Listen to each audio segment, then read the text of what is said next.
You found it. Your home for the best content on your favorite team, the Fighting Tigers of LSU. Do us a favor. Subscribe to the channel. Leave your comments below. Be sure to smash that like button.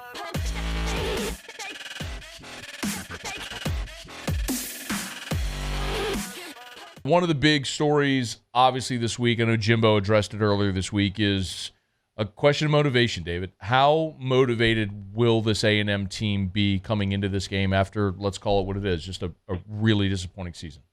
It's an interesting question because, the season's done. There's nothing you can beat LSU and it'll still be a failure, colossal failure of the season, the worst season we've seen here in a very long time. But the sense I get, at least the veterans and that I've talked to as we do some interviews there at TexAgs, is that they're all in. They're all in trying to beat LSU, a game that they thought that they won last year for multiple reasons, but they ended up losing with Max Johnson, coincidentally, obviously a part of Texas A&M right now. So I think you're going to see a pretty good effort. Jimbo's teams routinely have played opponents that are supposed to destroy them well.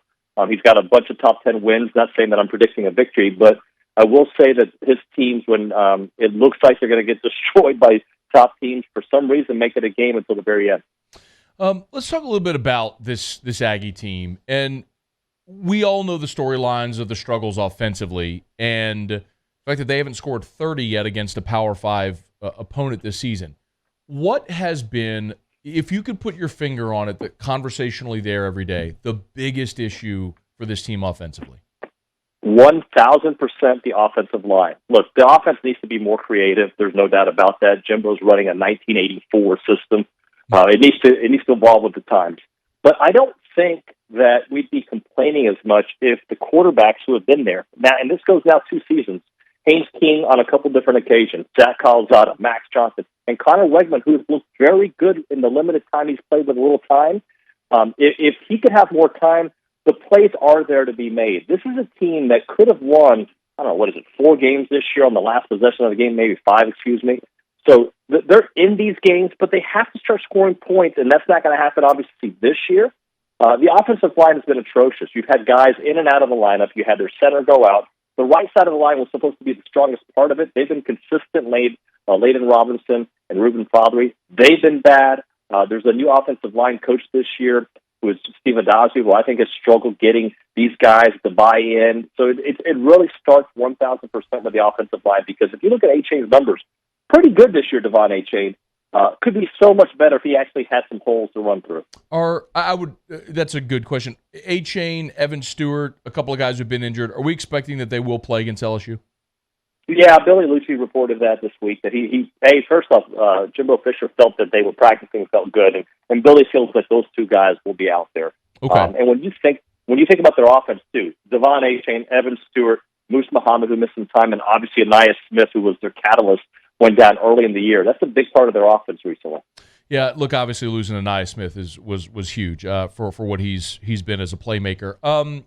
We heard so much, obviously, about the freshman class. Connor Weigman's part of that. Evaluate, David, his performance in the opportunities he's gotten here late in the season, if you would. Yeah, I think he's looked pretty good. Look, it's that offensive line has been pretty bad, but in the game against Ole Miss, in limited time in South Carolina, in a bunch of these games outside of UMass, I thought he's looked good. He plays off schedule. He can run. He shows his legs. He just hasn't had a lot of time to throw the ball. But we feel that he could be a difference maker in College Station. And you don't need to have Bryce Young to win in College Station. You need good enough, as Kellen Mond was. And this guy certainly has the upside to be even better than Kellen Mond was.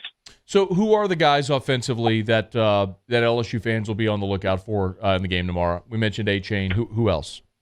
Yeah, Moose Muhammad is certainly one of the guys that you need to watch out for. He came on strong after Aniyah Smith went down, had a couple 100-yard games, big acrobatic catches, and Evan Stewart's the freshman. Wide receiver is the position that it's not like offensive line that takes a year and a half to get really good, but the really good ones sometimes take a little bit going in their freshman year, and he has made some acrobatic catches this year, has a great ability to put his body in position over some bigger guys. I would watch out definitely for Evan Stewart, a guy that I think Connor likes to go to, and he'll just have him back for the first time in a couple of weeks. David Nuno is with us, TexAgs.com, talking about the Aggies. Let's flip it over and talk about that defense, man. It's just a polar opposite result when you look at the secondary and then the rush defense. Why has the rush defense struggled? How has the secondary been so good? Well, the secondary hasn't had to take a lot of fire, to be honest with you, because teams can run on. That's the big part of it. Part of it, I struggle with the scheme that DJ Durkin likes to run. I mean, he a lot of times he runs a three-man front with all the defensive line talent that he has. I think another part of it was McKinley Jackson, the nose. He had missed a big part of the year, and he's definitely their best defensive player. He missed a big chunk of the year. Even when he's been out there, though, teams have been able to run on them. I think the scheme has been bad, and linebacker play has been atrocious. Harold Perkins, who was obviously starring for the LSU and having that kind of year, the guy that was committed to Texas A&M, burned the hat on signing day and decided to stick it and go to LSU, he's been a phenomenal player. He would start like on any program, but he would be the guy. They don't really have linebacker play, and that has been a hard part of their defensive struggles this year. But I will say this about the defense: as bad as they've been against giving up the run, they actually keep most teams below their season total of points. I don't want to call it a bend don't break defense, but it seems like teams will run on them, but they don't always score on them, and that's been something we've seen throughout the year. I would assume that would be LSU's plan as well, to run the ball, but LSU's got great receivers, and we have seen Jaden Daniels put the ball in the air the second half of the season, trust those receivers. How does that matchup look with A&M's secondary against the LSU receivers if LSU starts airing it out? If they're as healthy as we think they are, and Antonio Johnson is back, as well the younger players are out there, it'll be interesting to see, because I don't think LSU has to pass the ball very much. If Jaden Daniels, and every running quarterback has run successfully against A&M, Jackson Dart looked like he was freaking Randall Cunningham against them, the way he broke down the pocket and was able to get some yardage. KJ Jefferson had success. They've all had success on him. So if Jaden Daniels wants to run, he's going to be able to run, and that's going to open everything up. Against quarterbacks like Florida, Anthony Richardson, and we saw also against Auburn, they don't have to throw the ball on A&M, but those guys haven't had the wide receivers that LSU has. I think it plays nicely for LSU. Look, as I said at the top of this, I wouldn't be surprised if A&M makes this a game and it's a close fourth quarter. I also wouldn't be surprised if LSU runs away with it because of their ability to run the ball, and also when Jaden Daniels is on point, throw the ball. What about special teams, David? That's been at times a circus for LSU this year. How are the Aggies? I would say mixed reviews. Like the punter, who's supposed to be amazing, has had his struggles this year. They've given up some points of special teams. They scored some points special teams wise as well. You'll remember the Arkansas game. They blocked they blocked the field goal that was against Mississippi State. And Mississippi State was able to score. It's been all over the place with A&M special teams wise, and that's a factor. When a team is bad, they find ways to lose, and A&M has been bad, and they have found ways to lose on offense, on defense, and on special teams. Yeah.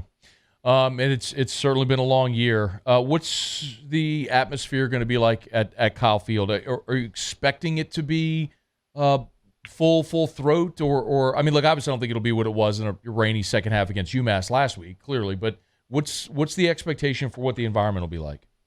I wouldn't be surprised with about 90,000, and I know that sounds ridiculous with the kind of year that A&M has had, and also last week's pictures of the way Cal Field was half empty. But Alabama had struggled having people in the stadium as well last week. Like the weather was a huge factor. Taking on UMass that nobody cares about is a huge factor, and that team was in the middle of a 6-game losing streak. I think LSU is a game that people get up for, family, relatives. It is a rivalry game, not the biggest rivalry between those two programs, obviously, but it's a big one. And it's been one of those that the home team has been able to win quite often in it. So, at least in recent history with Jimbo involved. So I do think it'll be packed. I think it'll be a good crowd. The students were out to pick up their tickets this week in full force. Nothing like we saw against UMass, which was very empty. So I expect a big crowd. David Nuno from TexAgs.com. Appreciate it, man. Belated happy Thanksgiving again. Enjoy the game on Saturday. Thanks as always. Thank you, brother. Hope to see you soon. Hey, thanks so much for watching. Please leave your comments. I love to interact. And be sure to hit the red subscribe button below.